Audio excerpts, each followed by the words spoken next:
નમસ્કાર મિત્રો, માત્ર ટૂંકી અને બે ત્રણ વાતો કહેવી છે, કેમ કે છેલ્લા 2-4 દિવસથી ભાજપના નેતાઓએ જનતા જાણે કે સાવ જ અજાણ હોય, અજ્ઞાન હોય, અબૂધ હોય, જનતાને કોઈ વસ્તુની માહિતી ન હોય એવી રીતે જનતાની આંખમાં ધૂળ નાખવાનું, જનતાને છેતરવાનો એક પબ્લિસિટી સ્ટન્ટ ભાજપના બધા નેતાઓ કરી રહ્યા છે.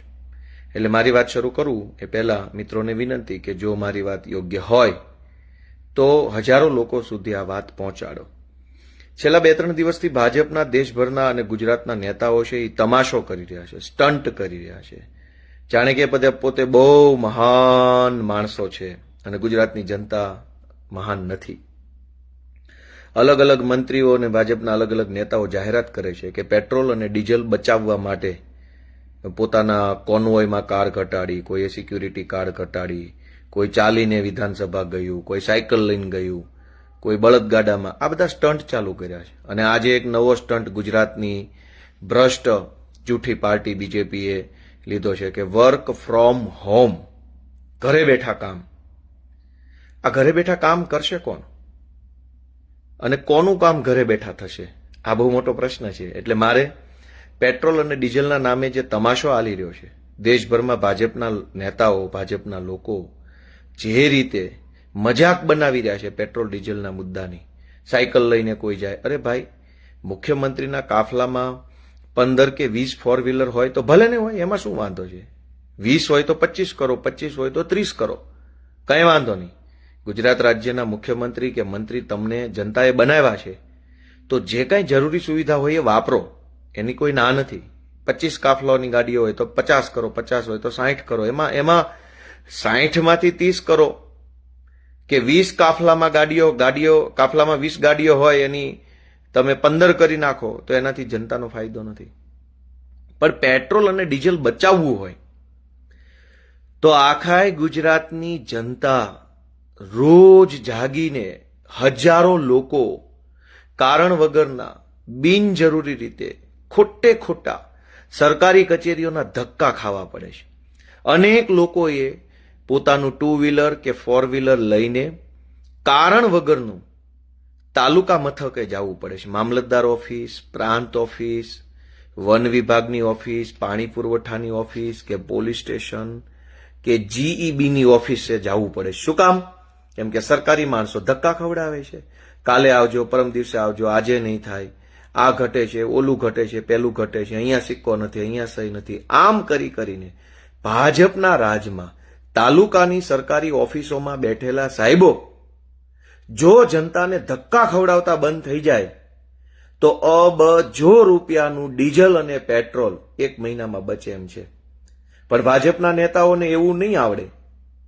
એને તો તમાશો કરવો છે, સ્ટન્ટ કરવો છે. ડીઝલ બચાવવાના નામે મુખ્યમંત્રીના કાફલામાં ધારો કે 20 ફોર વ્હીલરો હોય તો 20 ના બદલે 3 કરી નાખવાથી જનતાનો શું ફાયદો? અને 20 ના બદલે 38 ફોર વ્હીલરો લઈને મુખ્યમંત્રી ફરે તો એમાં ગુજરાતની જનતાને શું નુકસાન છે?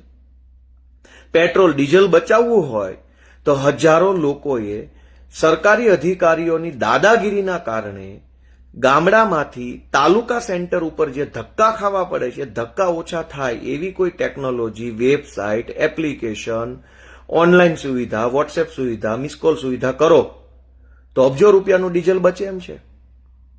પણ ભાજપવાળા આવા ધંધા નહીં કરે, બસ સ્ટન્ટ નાખે છે. મુખ્યમંત્રીએ પોતાના કાફલામાં વાહન ઘટાડ્યા, ફલાણા અભણ મંત્રી છે એ સાયકલ લઈને સચિવાલય લઈ જશે, ફલાણો અંગૂઠા છાપ ઠોઠ નિશાળિયા જેવો મંત્રી છે એ હવે ઇલેક્ટ્રિક કારમાં જશે. તમારે પેટ્રોલ ડીઝલ બચાવવું છે તો હું બીજો ઉપાય આપું કે આપણા ગુજરાતમાં જેલની અંદર જે કેદીઓ રહેલા છે એ અનેક કેદીઓને કેદી જાપ્તામાં પોલીસની ગાડીઓમાં ભરી અને જેલમાં લઈ જવામાં આવે છે. રોજના હજારો પોલીસવાળા, હજારો ગાડીઓ. હવે જામનગરની જેલમાંથી કેદીને ભાવનગર લઈ જવામાં આવે, ભાવનગરની જેલમાંથી રાજકોટ લઈ જવામાં આવે, અથવા રાજકોટની જેલમાંથી રાજકોટ લઈ જવામાં આવે.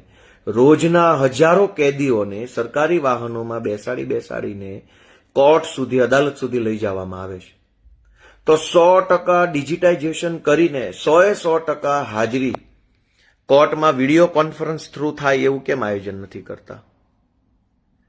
તમારે ડીઝલ બચાવવું છે, પેટ્રોલ બચાવવું છે, કે પેટ્રોલ ડીઝલ બચાવવાના નામ ઉપર તમાશો કરવો છે, સ્ટન્ટ કરવા છે, પબ્લિકની આંખમાં ધૂળ નાખવી છે, એ નક્કી કરી લો.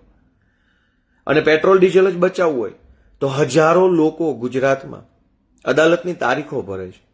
કોઈ સાચી તારીખ ભરતો હોય, કોઈ ખોટી તારીખ ભરતો હોય, કોઈ ફરિયાદી તરીકે, કોઈ આરોપી તરીકે, કોઈ વકીલ બનીને, કોઈ સાક્ષી તરીકે, કોઈ પંચ તરીકે. આ બધા જ લોકોએ દર મુદતે કોર્ટે જવું પડે છે, અદાલતે. હું પોતે તારીખ ભરું છું.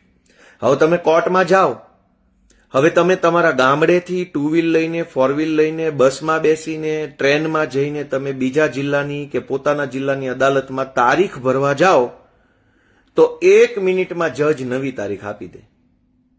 હવે 1 મિનિટમાં તારીખ આપે, પણ એ તારીખ ભરવા માટે હજારો કરોડો રૂપિયાનું ડીઝલ બળે છે. તો ભાજપના અભણ અંગૂઠા છાપ અને જનતાનું લોહી ચૂસવાવાળા નેતાઓને એ નથી દેખાતું કે મંત્રીના કાફલામાંથી 4 4 વ્હીલરો ઘટાડી દેવાથી કઈ અબજો રૂપિયાનું ડીઝલ નહીં બચે.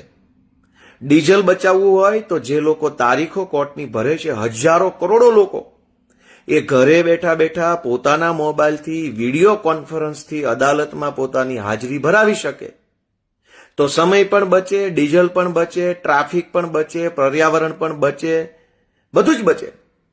પણ ભાજપના અભણ નેતાઓને કોણ સમજાવે? 2 દિવસથી ઉપાડો લીધો છે, એક ધારા ચોંટ્યા છે, જાણે કે દુનિયામાં કોઈને કઈ ખબર જ નથી પડતી ને પોતે જ મહાન જન્મા છે. અનેક લોકોએ, જેમ કે મારે પોતે અનેક વખત વિસાવદરથી ગાંધીનગર, વિસાવદરથી સુરત, વિસાવદરથી રાજકોટ, વિસાવદરથી ભાવનગર કોર્ટની તારીખ ભરવા જવું પડે. હવે હું મારો મોબાઈલ અત્યારે મારા હાથમાં પકડી ફેસબુક લાઈવ કરું છું. હું ભલે ને દુનિયાના કોઈ પણ છેડે હોઉં, પણ તમે તમારા ઘરે બેસીને મારી વાત સાંભળી શકો છો. તો હું દુનિયાના ગમે છેડે બેસીને અદાલતમાં હાજરી ન ભરાવી શકું? પણ નહીં, એવી વ્યવસ્થા નહીં કરે. કેમ કે પેટ્રોલ ડીઝલ નથી બચાવવાનું, તમાશો કરવાનો છે, સ્ટન્ટ નાખવાનો છે, લોકોને ગેરમાર્ગે દોરવાના છે. એટલે તમારે પેટ્રોલ ડીઝલ બચાવવું હોય તો દરેક વ્યક્તિ ઘરે બેઠા મોબાઈલથી, વિડીયો કોન્ફરન્સથી અદાલતમાં હાજર રહી શકે એવી વ્યવસ્થા કેમ નથી કરતા? અનેક લોકોએ આરટીઆઈ કરી હોય છે તો સરકારી માણસો એને ધક્કા ખવડાવે, આજે આવજો, કાલે આવજો, પછી આવજો.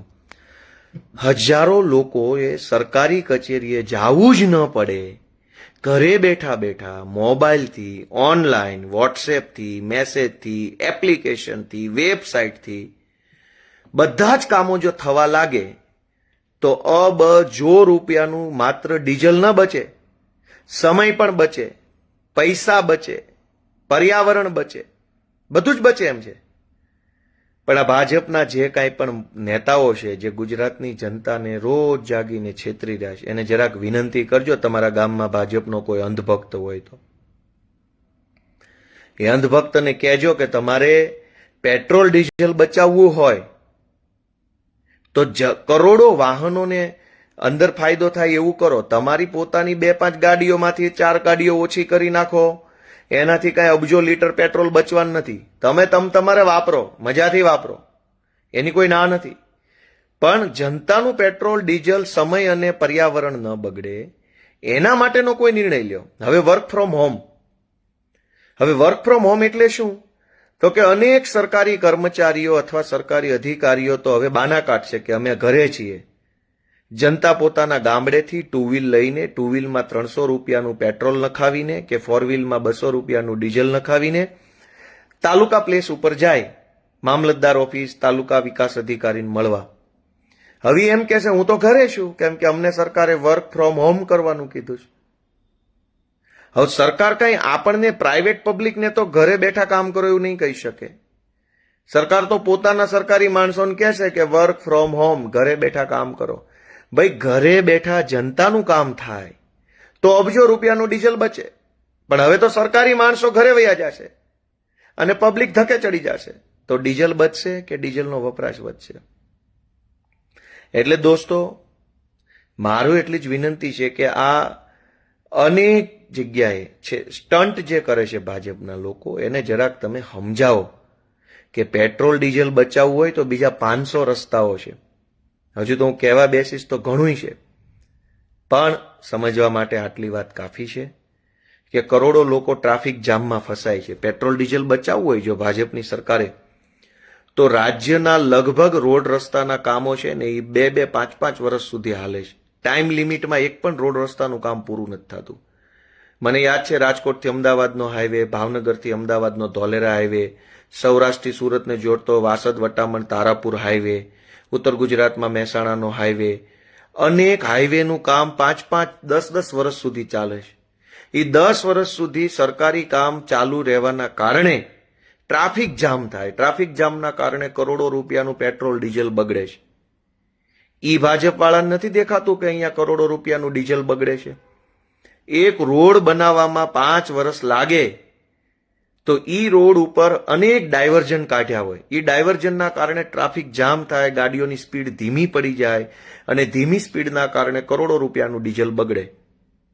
એક રોડ બનાવવાની તમે ટાઈમ લિમિટમાં રોડ નથી પૂરો કરી શકતા અને હાલી નીકળ્યા છો પેટ્રોલ ડીઝલ બચાવવા માટે.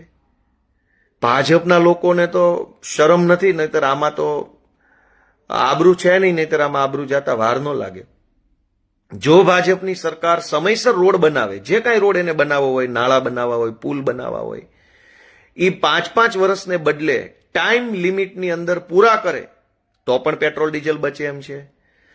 લોકોએ તાલુકા કક્ષાની કે જિલ્લા કક્ષાની કચેરીએ ધક્કા ન ખાવા પડે કામ માટે તો પણ પેટ્રોલ ડીઝલ બચે. પેટ્રોલ ડીઝલ બચાવવાના હજારો રસ્તાઓ છે, પણ એ બધા જ રસ્તાઓ અપનાવવાના બદલે સ્ટન્ટનો રસ્તો ભાજપે પસંદ કર્યો છે. વડાપ્રધાન કે હું 2 ગાડી લઈને જઈશ, મુખ્યમંત્રી કે હું 1 ગાડી લઈને જઈશ. અલ્યા ભાઈ, એક નહીં 152 ગાડી લઈને જાઓ, પણ રોજ જાગીને હજારો લોકોએ પોતાનું 2 વ્હીલ લઈને તાલુકે કે જિલ્લે જવું પડે છે. ધક્કા બંધ કરાવી દો ને.